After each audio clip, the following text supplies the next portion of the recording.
নমস্কার বন্ধুরা, আপনারা দেখছেন রাজকুমারী কুকিং হাউস। রাজকুমারী কুকিং হাউসে আজকে স্পেশাল রান্না হলো ছেঁচড়া। ছেঁচড়া তৈরি করতে আমি 5-6 রকমের সবজি নিয়ে নিয়েছিলাম। বেগুন, টমেটো, পটল, একটা কাঁচকলা, ঝিঙে, আলু সব কেটে নিয়েছি। বাদাম নিয়ে নিয়েছিলাম, বাদাম ভেজে নিতে হবে, বাদাম ভেজে তুলে নিতে হবে এবং কড়াইয়ে তেল গরম হয়ে ফোড়নের জন্য 5 ফোড়ন এবং গোটা গরম মশলা, তেজপাতা, 2টো লঙ্কা দিয়ে দিতে হবে।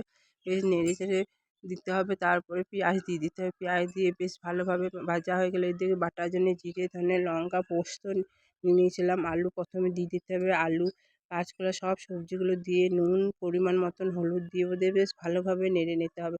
নাড়তে নাড়তে আমি একটু বেশি পরিমাণে তেল দিতে হবে, কারণ সব সবজি ভাজতে হবে। টমেটো দিয়ে দিলাম। টমেটো দেওয়ার পরে বেশ ভালোভাবে নেড়ে চেড়ে নিতে হবে। আবার নাড়াচাড়া করতে করতে যে ভাজা ভাজা হয়ে আসবে সেই শাকটা দিয়ে দিতে হবে।